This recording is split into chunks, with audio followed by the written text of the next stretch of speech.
Que le nom du Seigneur soit loué. Je vous invite à prendre place et nous allons ouvrir ensemble le Saint Livre.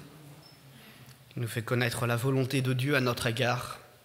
Et nous pourrions ouvrir la parole de Dieu, livre du prophète Ésaïe, au chapitre 56, à partir du verset 1er jusqu'au verset 7. Ainsi parle l'Éternel, observez ce qui est droit et pratiquez ce qui est juste, car mon salut ne tardera pas à venir, et ma justice à se manifester. Heureux l'homme qui fait cela, et le Fils de l'homme qui y demeure ferme, gardant le sabbat pour ne point le profaner, et veillant sur sa main pour ne commettre aucun mal.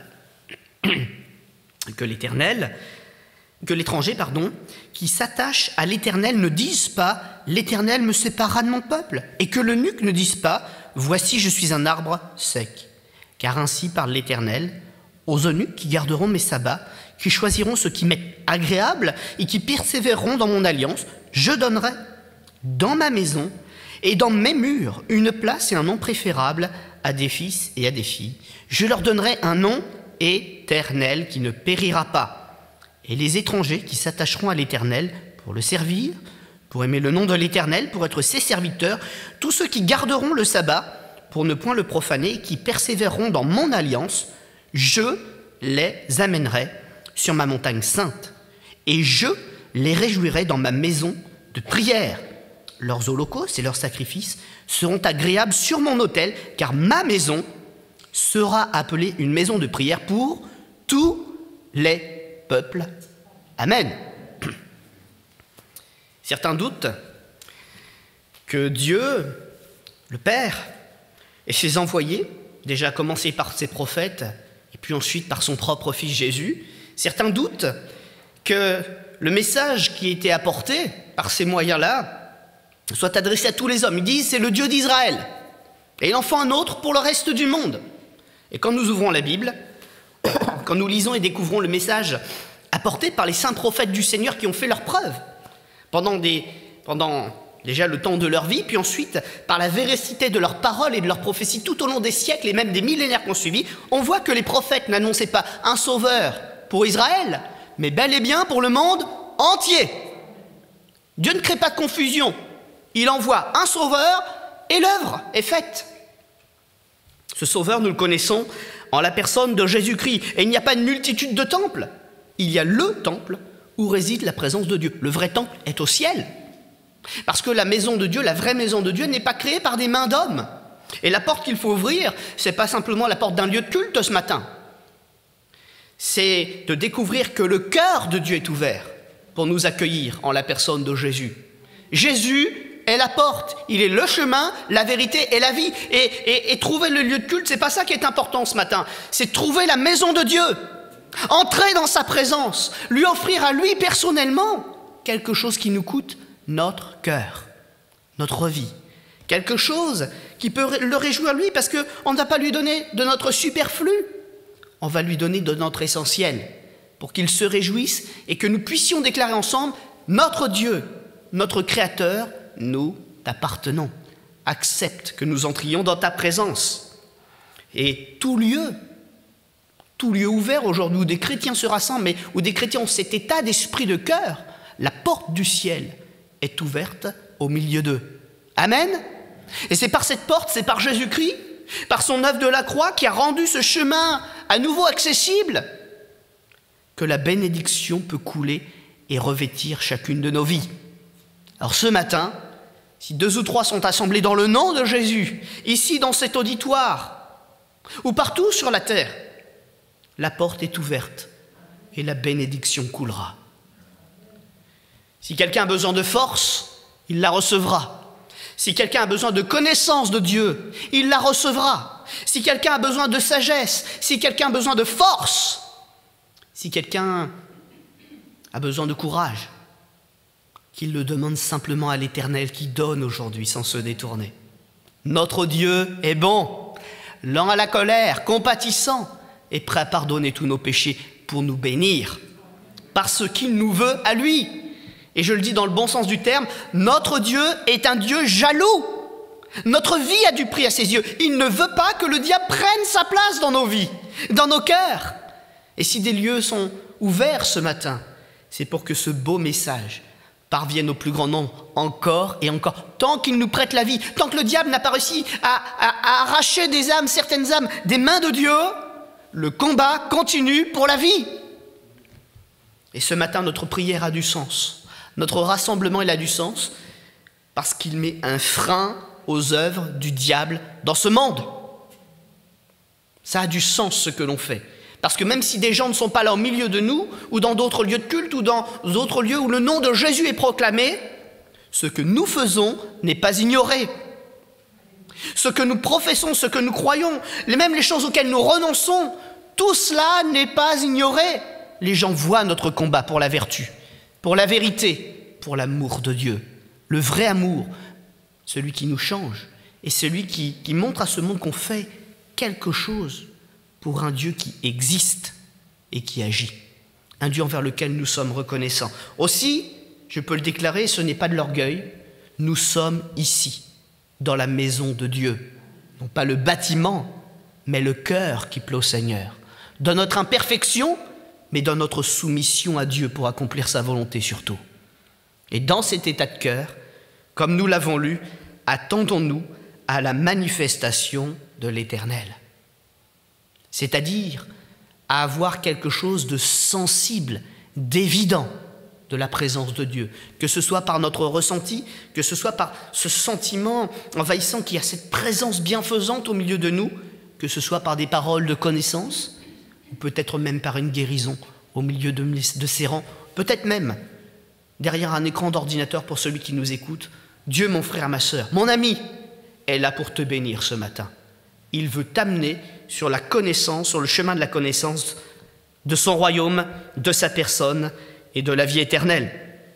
Israël, qui est le peuple témoin de Dieu, donc c'est pas un privilège, je crois aussi que c'est un fardeau. Premier à subir les choses, premier à montrer au monde aussi la volonté de Dieu, premier à subir les outrages pour Dieu, donc un peuple témoin, mais pas le seul peuple, puisque la Bible nous montre que même l'étranger aura un nom supérieur, un nom éternel, s'il se donne au Seigneur. Il y a bien un plan pour toutes les nations, pour tous les hommes de toute origine. Si Israël est donc le témoin évident de ce que Dieu est capable de faire, de ce qu'il fait, de ce qu'il préserve aussi, eh bien nous-mêmes nous sommes sous cette grâce. Dieu veut préserver nos vies du malheur, des assauts du diable et de la corruption de ce monde. Et ce matin, si cette maison est ouverte, et si elle est dans la joie, c'est parce que nous avons des actions de reconnaissance à apporter à Dieu. Ce Dieu qui nous défend, ce Dieu qui nous emmène de l'avant, ce Dieu qui non seulement a fait des promesses, mais dont nous voyons qu'il les accomplit fidèlement jour après jour. Amen. Israël a donc expérimenté cela. Et aussi Israël a vu la gloire de Dieu avec une promesse, un temple au milieu de la terre promise, à Jérusalem. Elle a vu la gloire, cette nation, mais elle a aussi vu la déchéance, le temple rasé, le temple détruit, parfois le temple relevé, mais moins beau qu'autrefois. Mais il y a aussi eu l'évidence, il y a aussi eu cette réalité que même sans temple, Dieu était présent. C'était une leçon, la destruction du temple. Mais ceux qui ont compris que ce n'est pas sur un bâtiment de pierre que repose la bénédiction de Dieu, mais que c'est sur un état de cœur, ils ont emmené Dieu partout. Partout sur les chemins, partout dans les exils, partout dans les fuites, partout dans les combats. Dieu était partout avec eux. Parce que le tabernacle de Dieu sur la terre, la maison de Dieu sur la terre, c'est notre cœur. Ne savez-vous pas que vous êtes le temple du Saint-Esprit? Voilà une bonne raison de se battre tous les jours, de faire violence à notre esprit, à notre cœur, à nos penchants. C'est la présence que Dieu veut établir en nous. Nous avons raison de combattre le péché et de nous tenir saints pour que cette présence soit toujours plus grande à l'intérieur de nous. Une maison donc pour rencontrer l'Éternel. Heureux ceux qui sont venus à rencontre de Dieu avec foi. Heureux ceux qui apportent leur amour, leur reconnaissance au Seigneur, et heureux ceux aussi qui ont compris qu'il fallait apporter une offrande à l'Éternel. Amen. Amen. Nous sommes dans la joie d'apporter au Seigneur.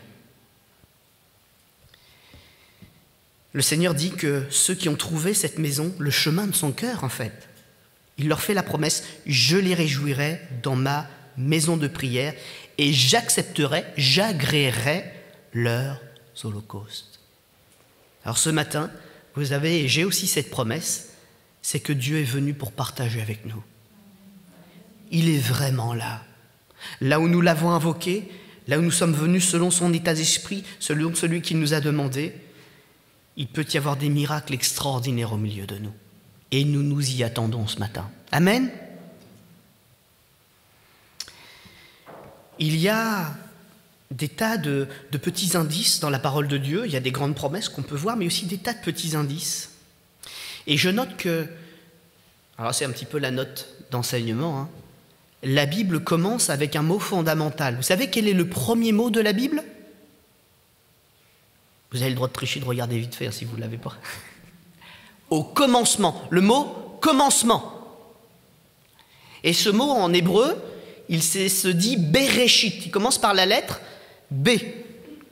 Bet. C'est le symbole de la maison. Un symbole très particulier. C'est un carré, mais avec un côté ouvert.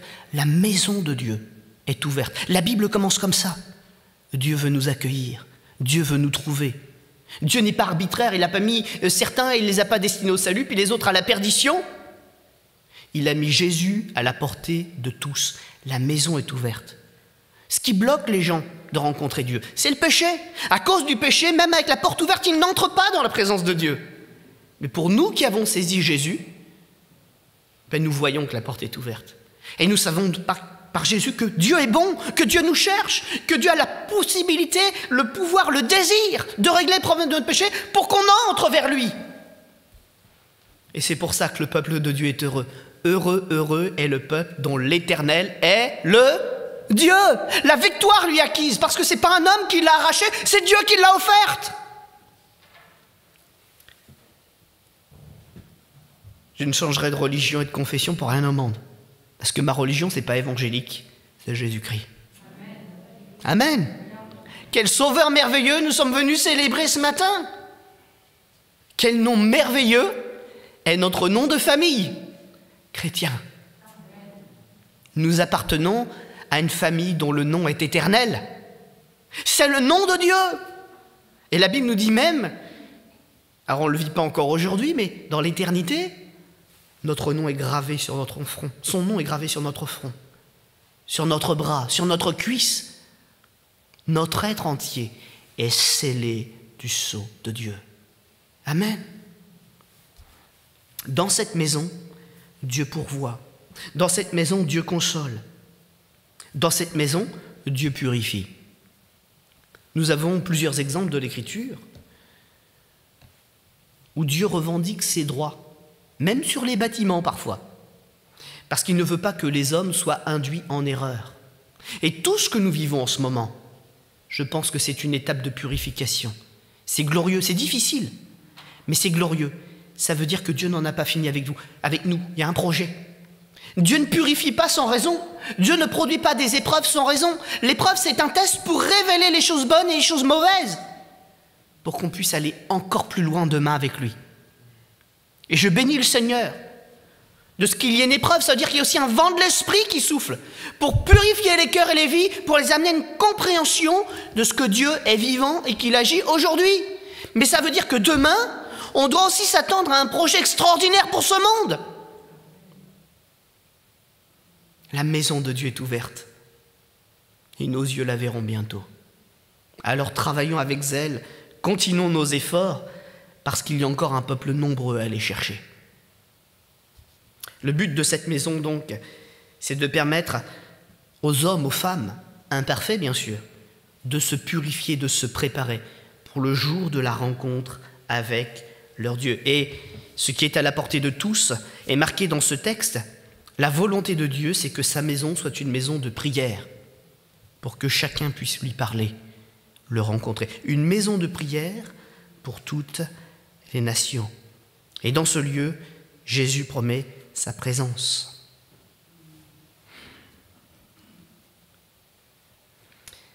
Nous voyons aussi dans l'Écriture qu'à nos côtés, en fidèle ami, en conseiller, en compagnon de service, le Saint-Esprit vient aussi nous prêter sa force. Et ensemble, il y a quelque chose qui met une marque, une autre marque encore sur notre vie. C'est d'appeler Jésus à venir maintenant. Qu'est-ce qu'il y a dans votre cœur ce matin? Qu'est-ce qu'il y a dans mon cœur ce matin? Eh bien moi, il y a le désir de partir à la rencontre de mon Dieu. Je vis des belles choses dans ce monde. J'aime mon épouse, j'aime mes enfants, mais si ma famille pouvait être maintenant là-haut, je crois que je serais vraiment heureux.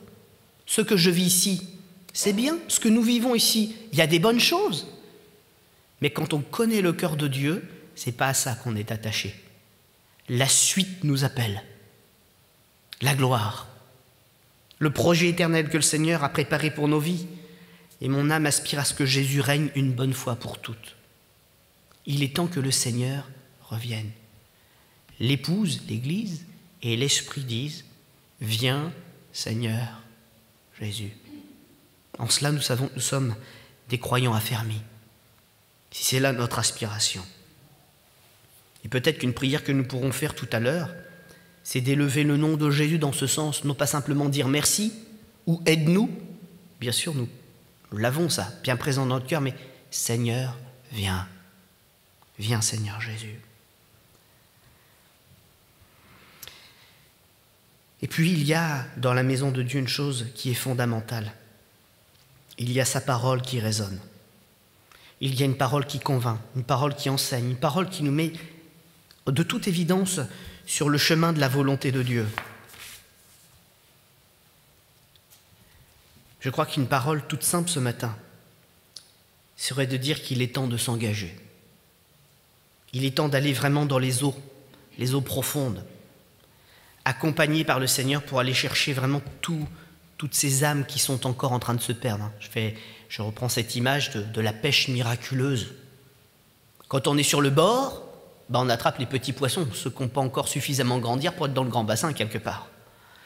Mais il est temps que le peuple de Dieu prenne ses embarcations, aille en pleine mer, jette ses filets et produise cette dernière pêche miraculeuse qui nous a été annoncée par les prophètes.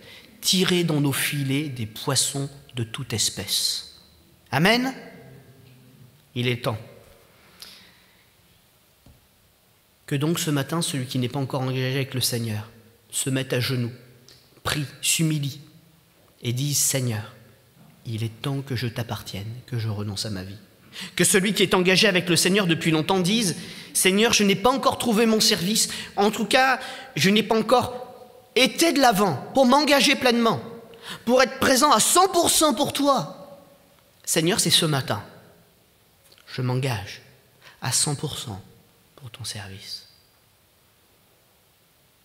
Que celui qui est dans la tristesse, celui qui est dans la maladie, ne dise pas « je suis ralenti », qu'il ne dise pas « je suis incapable », qu'il dise « j'abandonne mon fardeau aux pieds du Sauveur, j'ai une voix pour te louer, je te donne ma voix à 100%. » Et que cette voix perce les ténèbres, qu'elle devienne une voix d'intercesseur pour produire la guérison, les paroles d'encouragement, de relèvement. Parce que notre Dieu n'a pas changé. Il est celui qui change le mal en bien, la malédiction en bénédiction. Alors mon frère, ma sœur, malade ou pas malade, peu importe. Ta voix est une voix de la grâce. Que la bénédiction de Dieu soit entendue dans ta bouche. Et que les gens ne disent pas c'est celui qui est malade, ne disent pas que c'est celui qui se plaint qui est là devant moi, mais c'est celui dont la voix bénit dans la tempête.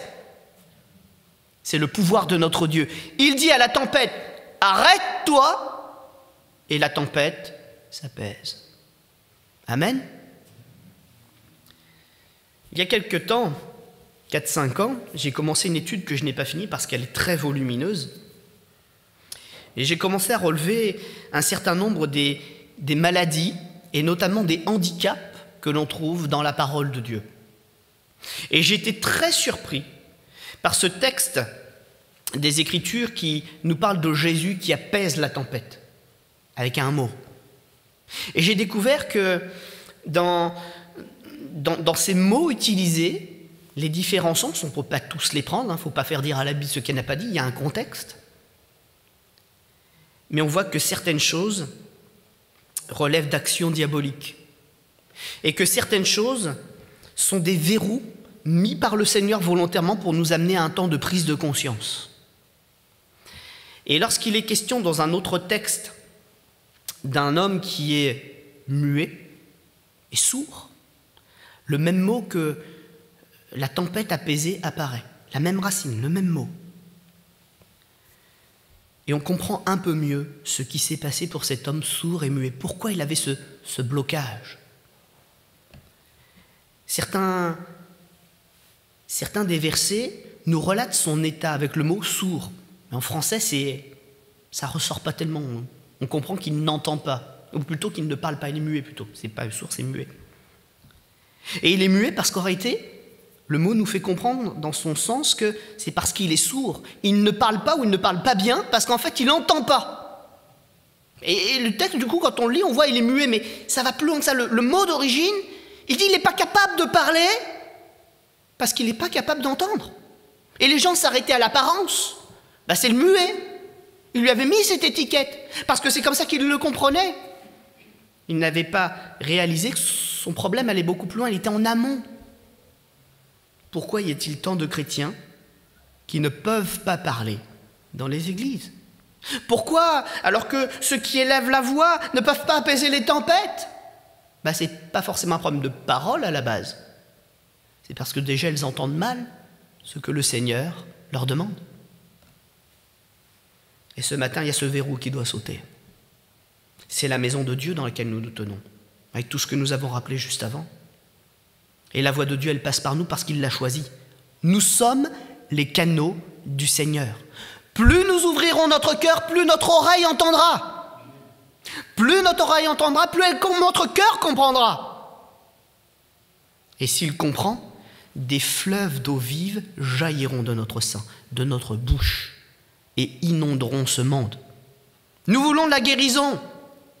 Prononçons les paroles de guérison qui sont dans le cœur de Dieu.